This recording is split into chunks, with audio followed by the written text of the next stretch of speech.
So look, this is a bottle. Okay. Now, when you come back to this 3 years from today, this bottle will be almost exactly the same. In its shape, in its composition, in its color, almost everything will be exactly the same. And that's because this is a thing. This is how most human beings look at other human beings. Okay? So they see them as a fixed thing. So when I met you in college, you were this fixed thing. Now I come back to you 6 years later, you are this fixed thing. When I come back to you in 10 years later, you will be this fixed thing. Okay? But the truth is, the reality is that as human beings, it's exactly the opposite. As human beings, we are constantly evolving. You're different now, just because of that one incident that happened, right? So we as human beings, we're always evolving, we're always changing. And the key to this is to realize that not only you are not a thing, but the people that you look at and you deal with, they're not things as well. So for example, it's very easy for me to say my dad is very controlling. And whenever I see my dad, I always see that same controlling entity, like he doesn't change. Okay? So this is something huge. And so fundamentally, look, you need to understand that you are a different person. You are a better version of yourself. And this is what I'm saying about authenticity and all these things. Once you have some of that sorted, you will feel like you are a certain person. And then what happens is that in other people's eyes, they haven't changed their perception of you, but you have changed.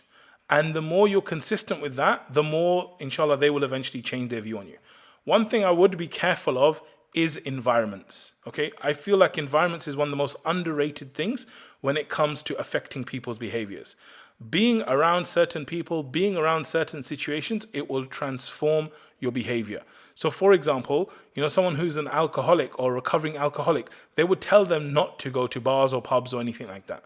Why? Because just being in that environment would increase the likelihood of you drinking alcohol.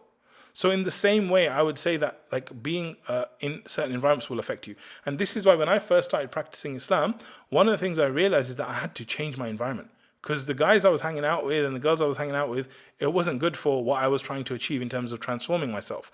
And so I went the other way. I went into volunteering. I went into different organizations. And I just used those environments to nurture me and to help you to kind of affect me. And the other environments I was still exposed to. But because I increased my exposure in these other environments, of new environments where people saw me as who the new self was, that really helped me to cement that as myself. And then when I went to the other places, they started to kind of, see me as someone different as well. And so this is a really important topic. Why?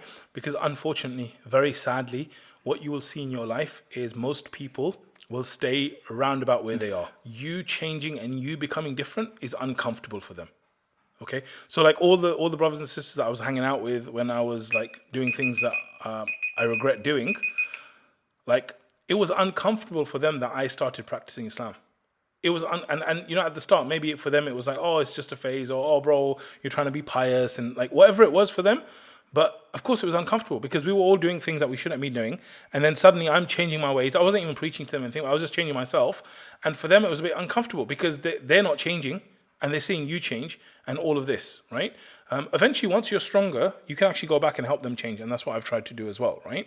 But at the start of it, what I would say is that you've got to be very cautious about this stuff because whatever they're saying, you have to be empathetic. You have to realize everyone's on their own journey. So if they're not where you are right now, that's not an issue. And we shouldn't take it offensively or negatively if they say those comments. We should say it. We should be more understanding. We should realize that, look, they're in a different place. I've started to change my journey. And for them, it might seem pointless changing and all this. And I respect that because they're coming from a different place to me. But fundamentally, I myself, I know that I need to make these changes. And I know that there's benefit in me improving myself. And I know that this is stuff that I have to do for myself, right?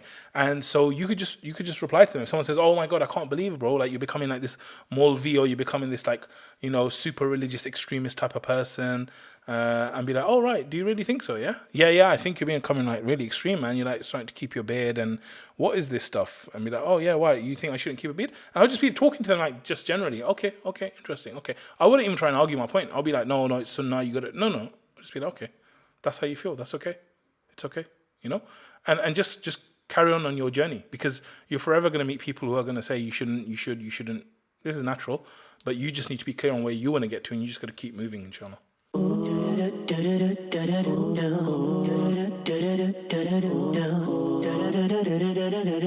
do do do do do do do do do.